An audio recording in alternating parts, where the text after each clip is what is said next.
বিসমিল্লাহির রহমানির রহিম। সুপ্রিয় সুধীবৃন্দ, আসসালামু আলাইকুম ওয়া রাহমাতুল্লাহ।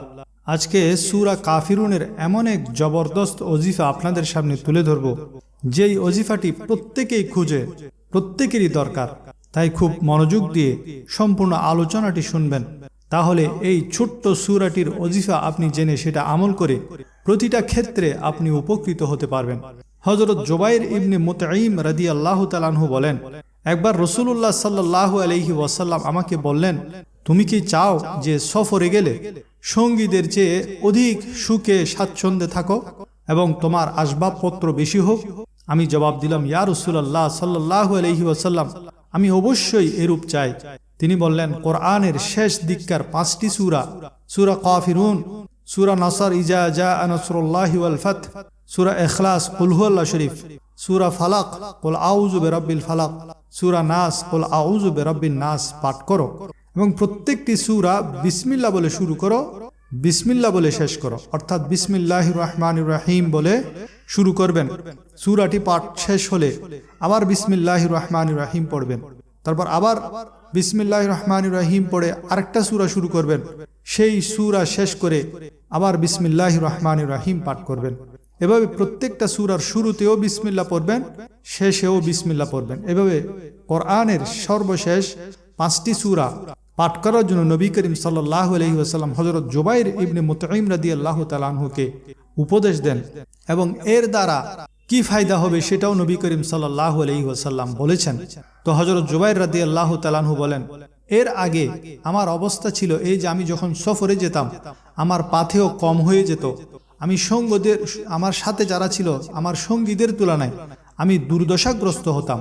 কিন্তু যখন রাসূলুল্লাহ সাল্লাল্লাহু আলাইহি ওয়াসাল্লামের এই শিক্ষা অনুসরণ করলাম, অর্থাৎ আমি সফরে বের হওয়ার আগে আমি এই 5টি সূরা তেলাওয়াত করতাম, প্রথমে বিসমিল্লাহ শেষে বিসমিল্লাহ পড়ে তেলাওয়াত করে যখন বের হতাম, আমি সফরে সর্বাধিক স্বাচ্ছন্দ্যশীল হয়ে থাকি। হযরত আলী রাদিয়াল্লাহু তাআলা আনহু বর্ণনা করেন, একবার রাসূলুল্লাহ সাল্লাল্লাহু আলাইহি ওয়াসাল্লামকে বিচ্ছু, বিষাক্ত একটি বিচ্ছু দংশন করলে তিনি পানির সাথে লবণ মিশ্রিত করলেন এবং সেই পানির মধ্যে সূরা কাফিরুন, সূরা ফালাক, সূরা নাস পাঠ করতে করতে ফুঁক দিলেন এবং সেই পানি ক্ষতস্থানে লাগালেন। এটি তাফসীরে মাযহারির মধ্যে আছে। দেখুন কত মজার এই ওজিফাসমূহ, যেগুলো আমরা অনেকেই জানি না। হযরত আয়েশা সিদ্দিকা রাদিয়াল্লাহু তাআলা আনহা থেকে বর্ণিত, রাসূলুল্লাহ সাল্লাল্লাহু আলাইহি ওয়াসাল্লাম বলেন যে ফজরের সুন্নত নামাজে পাঠ করার জন্য 2টি উত্তম সূরা হলো সূরা কাফিরুন এবং সূরা ইখলাস। তাফসীর ইবনে কাসিরে কয়েকজন সাহাবী থেকে বর্ণিত আছে যে তারা রাসূলুল্লাহ সাল্লাল্লাহু আলাইহি ওয়াসাল্লামকে ফজরের সুন্নতে এবং মাগরিবের ফরজের পরে যে 2 সুন্নত, 2 রাকাত সুন্নত, এই 2টি সুন্নত নামাজের মধ্যে অধিক পরিমাণে পাঠ করতে শুনেছেন যে সূরা কাফিরুন এবং সূরা ইখলাস। প্রথম রাকাতে সূরা কাফিরুন পড়তেন নবীজি এবং দ্বিতীয় রাকাতে সূরা ইখলাস পাঠ করতেন ফজরের সুন্নতে এবং মাগরিবের নামাজের পরের সুন্নতে। এক সাহাবী রাসূল সাল্লাল্লাহু আলাইহি ওয়াসাল্লামকে আরজ করলেন, ইয়া রাসূলুল্লাহ, আমাকে ঘুমের পূর্বে, রাত্রে যখন ঘুমাতে যাব তার পূর্বে পাঠ করার জন্য একটি দোয়া বলে দিন।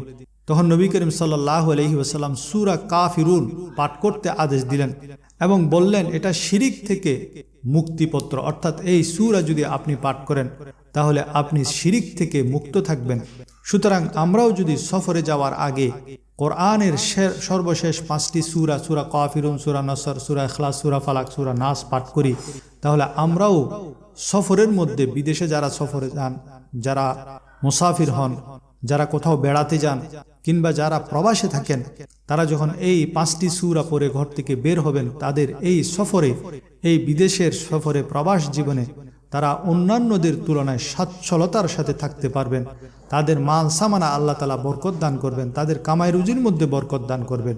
তাই এই আমলগুলা সূরা কাফিরুনের সহ অন্যান্য যে 5টি সূরার আমল বলা হয়েছে সেগুলা করবেন এবং ফজরের নামাজে এবং মাগরিবের সুন্নত নামাজে নবী করিম সাল্লাল্লাহু আলাইহি ওয়াসাল্লাম সূরা কাফিরুন এবং সূরা ইখলাস বেশি বেশি তেলাওয়াত করতেন এবং সাথে সাথে যখন কোনো পোকামাকড়ে কামড় দিবে, দংশন করবে, সেখানে লবণের সাথে পানি মিশ্রণ করে সূরা কাফিরুন, সূরা ফালাক, সূরা নাস পাঠ করে সেই পানি যদি আপনি ক্ষতস্থানে লাগান তাহলে সেটার বিষক্রিয়া আপনাকে কোনো কাজ করবে না, আপনাকে কোনো ক্ষতি করবে না।